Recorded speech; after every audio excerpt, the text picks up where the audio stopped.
대림절 첫째 주 수요일 하나님 우리에게 주신 말씀은 마태복음 21장 12절부터 17절까지 말씀 교독하겠습니다.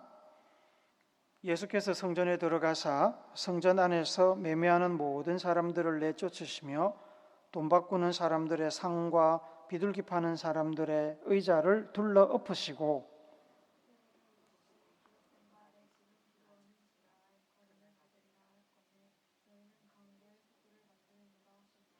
맹인과 전원자들이 성전에서 예수께 나오매 고쳐주시니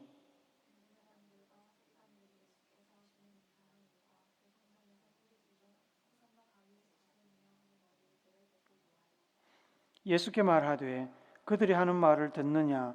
예수께서 이르시되 그렇다. 어린 아기와 젖먹이들의 입에서 나오는 찬미를 온전하게 하셨나이다 함을 너희가 읽어본 일이 없느냐 하시고 아멘.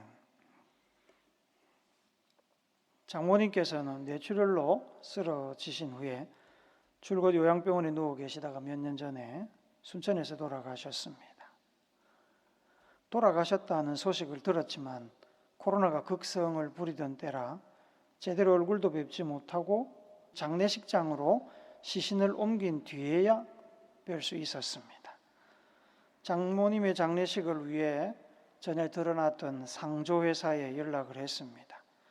회사는 기독교 상조회사였습니다. 신속하게 와서 친절하게 일을 처리해 준 그 상조회사 직원들 덕분에 장례를 잘 치루었습니다. 그런데 이 상조회사에 연락을 하면서 잊고 있던 불쾌한 기억이 하나 떠올랐습니다. 상조회사가 잘못했다는 이야기가 아닙니다. 오해 없으시기를 바랍니다. 다만 제가 이 상조회사의 상품을 사게 된 과정이 그리 썩 좋은 경험이 아니었습니다. 8년 전쯤에 저는 강원도에 있는 어느 큰 교회에서 부교육자 생활을 하고 있었습니다. 그의 교회에서는 한 단체에서 주관하는 전도 세미나를 진행했습니다. 전도 세미나 참석비는 1인당 10,000원이었습니다. 교회는 장소와 식당 봉사만 제공할 뿐 식비를 비롯해서 모든 경비는 그 전도 단체에서 제공했습니다.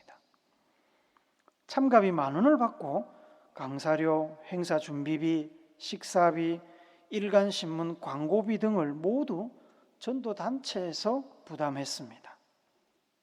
그래서 저는 도대체 이 전도단체는 어떻게 유지를 할까 의문을 품었습니다. 한 사람 10,000원 받아가지고는 택도 없는 금액이었습니다. 의문은 행사 당일 날에 풀렸습니다.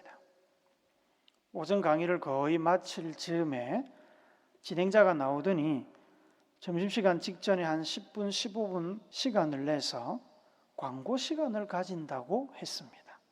마치 TV에 본 프로그램 사이에 광고가 나오듯이 그렇게 광고 시간을 끼워 넣은 겁니다. 전도단체는 그 전도 세미나에 필요한 경비를 기업으로부터 협찬을 받고 점심시간 직전에 기업 영업팀이 와서 참여한 사람들을 대상으로 광고 및 영업 활동을 하도록 시간을 주었던 것입니다. 그날 세미나에는 상조회사가 협찬을 했고 광고 시간과 점심시간에 걸쳐서 참석자들을 대상으로 많은 직원들이 영업 활동을 했습니다. 그때 저도 저축 삼아 가입을 했습니다. 그리고 몇 년 뒤에 상조 회원권은 잘 사용을 했습니다. 필요한 정보를 얻어 잘 사용했는데 왜 제가 기분이 나빴을까요? 좋은 정보를 얻고 좋은 제품을 사는 것과 그 영업 현장이 적절했냐는 것은 다른 문제입니다. 그 상조 정보를 교회 전도 세미나에서 영업 활동을 통해 샀다는 것이 문제였습니다. 교회마다 다르겠지만 교회에서는 다양한 세미나와 모임을 가집니다. 교회 세미나와 모임은 어떤 경제적인 이익을 위해서 치러지는 행사가 아니고 우리의 영과 신앙과 교회를 위해서 치러지는 행사입니다. 그래서 좋은 행사에 경비가 필요하다면 보통은 교회나 혹은 협찬 기업 혹은 개인의 기부와 찬조 등으로 채워지고 그것으로 안 되면 참석자들로부터 참가비를 걷어서 해결을 합니다. 제 경험과 지식으로 볼 때 그때까지 교회 행사가 기업의 영업활동을 전제 조건으로 치러졌던 적은 없었던 것 같습니다. 후원이면 후원이지 영업을 조건으로 협찬이 제공된 적이 없었다는 말입니다. 교회가 자본과 함께 성도들을 고객으로 전락시켰다는 생각이 들었습니다. 영업활동의 수단으로 교회 행사를 이용했다는 생각을 지울 수가 없었습니다. 목사로서 교회가 영업활동의 장으로 사용된다는 불쾌한 느낌을 지울 수가 없었습니다. 교회 행사에 그렇게 영업활동이 추가되면 나중에는 어떻게 될까요? 주일 예배를 드리는 중간에 설교 들어가기 직전에 광고가 나오지 않을까요? 교회 성도들의 숫자가 줄어가고 있는 현실을 생각해 보면 성도들의 헌금이 부족해지고 교회 건물 유지비나 교역자들 인건비 조달이 어려워질 때 그러면 어떻게 해야 됩니까? 교회가 문을 닫든지 교역자 수가 줄어들겠지요. 그런데 기업에서 광고 협찬을 해주고 성도들은 예배를 드리면서 동시에 좋은 정보도 얻고 기업은 광고에서 물건을 팔 수 있고 서로 좋은 것처럼 보이지 않습니까? 자본주의 사회 안에서 교회에 이런 일이 생기지 않을 것이라고 누가 장담을 하겠습니까? 차라리 세미나를 듣지 않더라도 그 방향으로 가는 것은 아니라는 생각을 했습니다. 과거에 우리 가난하던 시절에 한국 교회의 냉방, 난방 이런 것이 어디 있었습니까? 대형 LED 스크린이나 이런 큰 TV가 어디 있었습니까? 그러한 편의시설, 좋은 세미나 없어도 성도들은 열심히 기도했고 부흥하지 않았습니까? 예수 때문에, 신앙 때문에 힘들고 불편한 거 다 견디고 참지 않았습니까? 교회가 변했습니다. 등 따숩고 배부르니까 교회도 성도도 변했습니다. 그래서 변해가는 한국교회를 생각하며 마음이 슬프고 안타깝고 강대상까지 올라와 있는 이 자본주의의 그림자에 불쾌했던 기억이 되살아났습니다. 다시 말씀드리지만 그 상조회사는 좋은 회사였습니다. 오해하시면 안 됩니다. 분별하지 못하고 달콤해 보인다고 덥석 물었던 저 같은 목사들이 문제였습니다. 그 뒤로 몇 번 더 비슷한 세미나가 있었습니다. 점차 참석자들이 줄어들었습니다. 광고와 영업활동에 대한 부정적인 인식과 부담을 가진 분들이 많았고 그에 대한 뒷말이 많았던 것으로 기억이 됩니다. 하지만 여러분, 익숙해지지 않아서 그렇지 교회 형편이 어려워지고 교회 안에 자본의 침투가 심화되어서 그것이 일상화되면 그때는 뭐 그러려니 하고 받아들이는 분들이 많이 생길 겁니다. 예배당 전기 불 켜기 위해서 여기 광고 하나 붙이고 여기도 하나 붙이고 저 입구에도 광고판 하나 세워놓고 그거 붙여놓고 교회가 유지되면 좋은 거 아닌가? 라고 생각하는 날이 올지도 모른다는 겁니다. 그런 시절이, 그런 세상이 오지 않도록 교회와 성도들이 더 열심히 신앙생활하며 교회의 거룩과 순결을 지켜야 할 겁니다. 예수님께서 나귀를 타고 제자들과 함께 아주 소란스럽게 예루살렘 성으로 들어가셨습니다. 예수님의 등장으로 인해 사람들은 흥분했습니다. 시중에 떠돌던 소문대로 어쩌면 예수님께서 이번 유월절에 로마 군대와 분봉왕을 몰아내고 이스라엘을 독립시킬지도 모르는 일이었습니다. 마태복음에 의하면 예루살렘 성에 들어오신 예수님께서는 성전으로 가셨습니다. 예수님 시대의 예루살렘 성전은 이런 구조를 가지고 있었습니다. 이 성전은 예수님 탄생 20년 전에 헤롯 대왕이 정축 공사를 시작해서 예수님께서 승천하시고도 30년이 지난 기원 후 64년경에 완성되었습니다. 솔로몬 성전, 스룹바벨 성전, 에스겔 성전과 구별해서 헤롯 성전이라고 부릅니다. 이 헤롯 성전은 완공 후 6년이 지난 기원 후 70년경에 로마군에 의해 파괴되었고 현재는 통곡의 벽이라고 부르는 서쪽 벽 일부만 남아 있습니다. 참고로 솔로몬 성전, 스룹바벨 성전, 헤롯 성전은 실물 성전이고 에스겔 성전은 에스겔이 환상 속에 보았던 성전입니다. 그림에서 보는 것처럼 성전은 사방이 두꺼운 벽으로 되어 있고 벽 안쪽에는 주랑이 들어서 있습니다. 주랑은 바깥쪽 벽과 지붕이 있고 안쪽은 기둥만 있는 복도와 같은 구조를 하고 있습니다. 주랑으로 둘러싸인 성전 마당은 480m 곱하기 300m에 이르는 엄청난 규모였습니다. 이방인의 뜰을 바라보고 있는 이 주랑에 비둘기 등 성전에 바치는 봉헌물을 파는 장사꾼들과 성전세를 내러 오는 이들을 위해 환전해주는 환전상들이 있었습니다. 또한 햇빛을 피해 이 주랑 아래에서 율법학자들이 사람들을 가르치기도 했습니다. 예수님도 이 주랑 어디에선가 말씀을 전하셨을 것입니다. 예수님께서 성전에 들어가셨을 때는 명절이 가까워져 있던 관계로 많은 사람들이 하나님께 제사를 드리기 위해서 성전에 모여 있었습니다. 그래서 비둘기나 양 이런 짐승들을 사고 파는 사람들도 있었고 또 성전 세금을 내기 위해서 환전하는 사람들도 많이 모여 있어서 굉장히 시끄러웠습니다.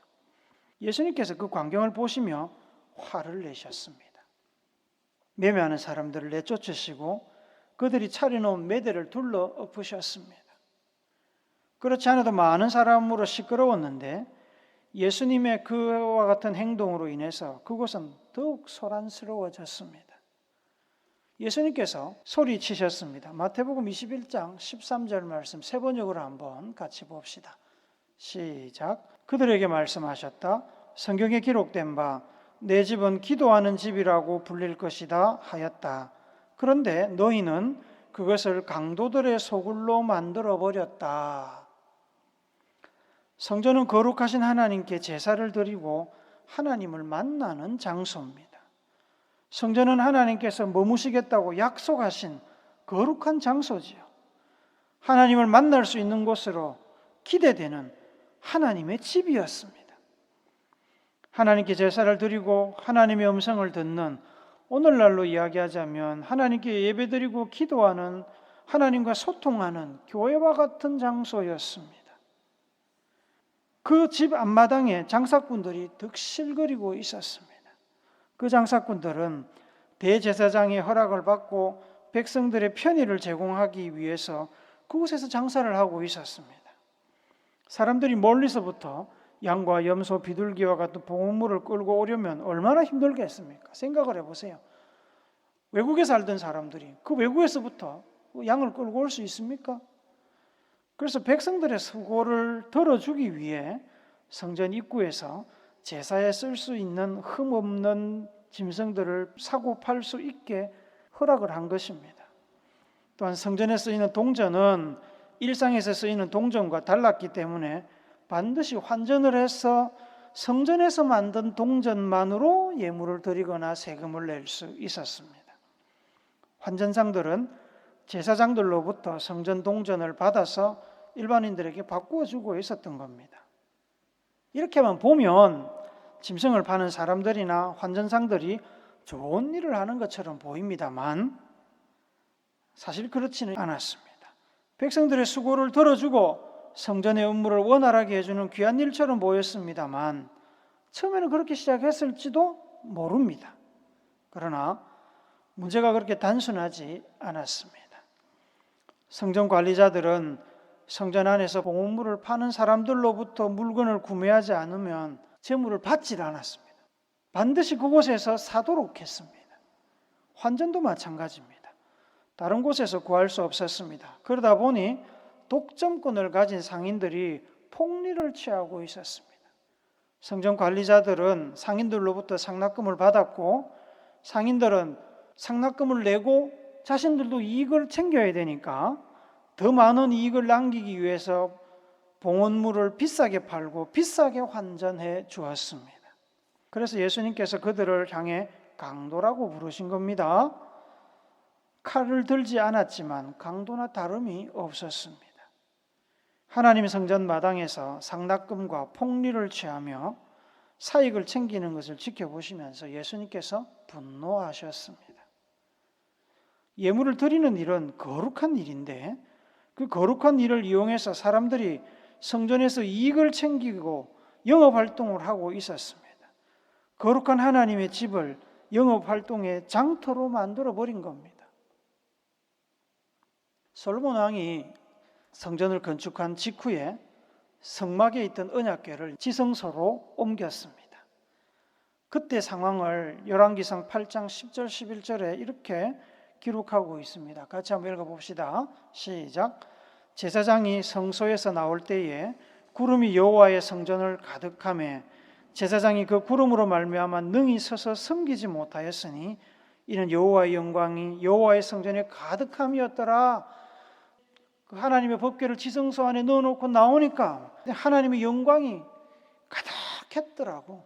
너무 두렵고 떨려서 제사장이 섬기지 못했다, 꼼짝을 하지 못했다는 겁니다. 솔로몬 왕은 성전이 하나님께 기도하는 집이 되기를 기도했습니다. 왕상 8장 29절 말씀 같이 읽어봅시다. 시작. 주께서 전에 말씀하시기를 내 이름이 거기 있으리라 하신 곳 이 성전을 향하여 주의 눈이 주야로 보시오며 주의 종이 이곳을 향하여 비는 기도를 들으시옵소서. 솔로몬 왕의 기도를 들으시고 하나님께서 응답하셨습니다. 왕상 9장 3절도 같이 읽읍시다. 시작. 여호와께서 그에게 이르시되 내 기도와 내가 내 앞에서 간구한 바를 내가 들었은즉 나는 내가 건축한 이 성전을 거룩하게 구별하여 내 이름을 영원히 그곳에 두며 내 눈길과 내 마음이 항상 거기에 있으리니. 하나님께서는 성전을 하나님의 이름이 영원히 머물고 하나님의 눈길과 마음이 항상 머무는 하나님 집으로 삼겠다고 하셨습니다. 그래서 누구든지 하나님을 만나기 위해서 찾아오면 만나주시고 그들의 기도를 들어주시고자 했습니다. 예수님의 분노, 이 의로운 분노는 성전을 타락한 장터에서 거룩한 하나님의 집으로 회복시키라는 하나님의 요구였습니다. 성전은 장사꾼들의 자본과 제사장들의 탐욕이 야합해버린 시장터가 아니라 하나님을 만나는 거룩한 집이어야 했습니다. 왜곡되고 타락해버린 이스라엘 백성들의 신앙을 회복하라는 예수님의 간절한 요청이기도 했습니다. 더 이상 성전은 우리에겐 없습니다. 예루살렘에 가도 성전은 없습니다. 성전터, 성전의 그림자만 남아 있습니다. 그러면 이제 더 이상 하나님을 만날 장소, 기도할 장소가 없는 것입니까? 물론 아니지요. 이스라엘 백성들에게는 회당이, 우리에겐 교회당이 있지 않습니까? 하나님의 백성들이 하나님을 만나기 위해서 모이는 곳, 회당, 교회, 그곳이 오늘 우리에게 하나님의 성전입니다. 예수님의 말씀을 들어봅시다. 마태복음 18장 19절부터 20절 말씀입니다. 같이 읽습니다. 시작. 진실로 다시 너희에게 이르노니 너희 중에 두 사람이 땅에서 합심하여 무엇이든지 구하면 하늘에 계신 내 아버지께서 그들을 위하여 이루게 하시리라. 두세 사람이 내 이름으로 모인 곳에는 나도 그들 중에 있느니라. 하나님께서 거하시는 곳이 하나님의 집입니다. 성전이 있던 시대에는 사람들이 하나님을 만나러 예루살렘으로 올라갔지만 성전이 사라진 시대에는 하나님께서 성도들이 모인 곳에 찾아오십니다. 성도들이 모인 곳에서 기도를 들어주십니다. 우리가 모이는 교회당과 이 신앙 공동체를 통칭해서 교회라고 부릅니다. 우리는 비록 건물로 된 성전은 없지만 성전의 정신, 성전의 유산은 그대로 가지고 있습니다. 우리가 모인 곳에 하나님도 계시고 우리 교회가 바로 하나님의 성전입니다. 그러니 이 성전, 이 영적인 성전인 교회를 하나님께 기도하는 거룩한 집이 되도록 해야 되는 겁니다. 인간의 탐욕과 자본주의의 놀이터가 되게 해서는 안 되는 겁니다. 한 걸음 더 나가서 사도 바울은 이렇게 말씀합니다. 고린도전서 6장 19절 말씀 같이 봅시다. 시작. 너희 몸은 너희가 하나님께로부터 받은 바 너희 가운데 계신 성령의 전인 줄을 알지 못하느냐?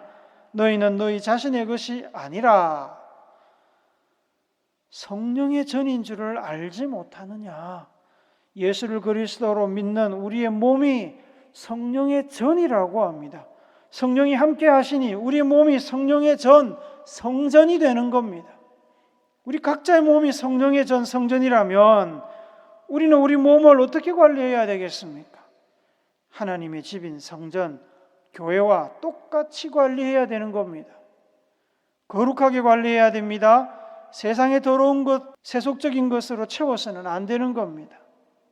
예수님께서 성전에서 하나님의 거룩한 집을 타락시키는 장사꾼들의 그 영업활동을 금지했던 것처럼 우리는 성전인 우리 몸이 하나님의 거룩한 집이 되도록 우리 몸을 타락시키는 더러운 것들을 청소하고 멀리해야 됩니다. 육체적으로는 건강을 해치는 술이나 담배를 비롯해서 마약, 폭식, 잘못된 자세 등을 경계하고 멀리해야 됩니다. 정신적으로는 정상적인 사고활동을 방해하고 감정을 왜곡시키는 여러 가지 문화 콘텐츠들의 사용을 절제해야 됩니다. 그런 문화 콘텐츠들의 지속적인 사용은 사실과 다른 정보, 가상이나 거짓된 정보를 마치 사실인 것처럼 받아들이게 만들어서 우리의 이성과 감성을 병들게 만들고 정상적인 사회생활을 방해할 뿐 아니라 우리의 신앙을 무기력하게 만들기도 합니다. 성령의 전인 우리의 몸은 하나님의 나라와 의를 세우고 우리에게 허락된 하나님의 사명을 이루기 위해 최선의 상태로 유지되어야 합니다. 이 교회당이 하나님께 예배드리기 위해서 항상 잘 관리되고 준비되어야 하는 것과 똑같습니다. 하나님과의 교제, 예배와 기도를 방해하는 그 어떤 것도 우리 몸을 이롭게 할 수 없습니다. 예수님께서는 그러한 것들을 우리의 삶 가운데서 엎어버리라고 하십니다. 미루지 말고 당장에 우리의 삶에서 제거하고 우리 몸이 하나님께 기도하는 집이 되게 하라고 오늘 성경을 통해서 우리에게 본을 보이셨습니다. 사랑하는 우물교회 성도 여러분, 세상에서 가장 부유하고 화려했던 문화를 가졌던 로마에 살고 있던 성도들을 향해서 바울이 전한 당부의 말씀을 같이 봅시다. 로마서 12장 1절부터 3절입니다. 같이 읽습니다. 시작. 그러므로 형제들아, 내가 하나님의 모든 자비하심으로 너희를 권하노니 너희 몸을 하나님이 기뻐하시는 거룩한 산 제물로 드리라. 이는 너희가 드릴 영적 예배니라. 너희는 이 세대를 본받지 말고 오직 마음을 새롭게 함으로 변화를 받아 하나님의 선하시고 기뻐하시고 온전하신 뜻이 무엇인지 분별하도록 하라. 내게 주신 은혜로 말미암아 너희 각 사람에게 말하노니 마땅히 생각할 그 이상의 생각을 품지 말고 오직 하나님께서 각 사람에게 나누어 주신 믿음의 분량대로 지혜롭게 생각하라. 가장 부유하고 화려해서 세상의 모든 것을 다 가진 것처럼 없는 것이 없었던 그 로마에 살고 있던 성도들에게 사도 바울이 지금 경고하고 있는 겁니다. 이 세대를 본받지 말고 마음을 새롭게 함으로 변화를 받아 하나님의 뜻을 분별하라고. 여러분, 교회에서 장사 좀 한다고 당장에 교회가 어떻게 되는 것은 아닙니다. 교회가 지저분해지는 것 아닙니다. 그러나 때가 묻겠지요. 그 때가 시간이 지나면 하나하나 늘어나서 교회 전체를 뒤덮고 악취를 낼 수 있습니다. 그것이 마치 중세 말기의 교회의 모습과 비슷합니다. 처음부터 교회가 그렇게 강팍하지는 않았죠. 중세 시대도. 점점점 강팍해지고 사악해졌습니다. 마찬가지로 오늘 우리의 교회도 그렇게 될 수 있습니다. 우리가 일상 가운데 분별 없이 허용하는 대수롭지 않은 작은 것들이 하나님의 몸된 교회를 차츰차츰 타락시키고 성령의 전인 우리의 몸을 병들게 할 수 있음을 기억하시기 바랍니다. 분별해야 됩니다. 교회는 이 시대의 성전입니다. 거룩하고 성결하게 보존되어야 합니다. 성도의 몸은 성령이 거하시는 이동성전입니다. 이동성전. 관리를 잘 해야 됩니다. 교회가 교회다워야 하고 성도는 성도다워야 합니다. 예수님이 상인들의 매대를 뒤엎으신 의미를 잘 기억하여서 우리의 몸과 우리의 교회가 하나님의 거룩한 성전으로 온전히 세워지기를 거룩하신 예수님의 이름으로 축복합니다. 아멘.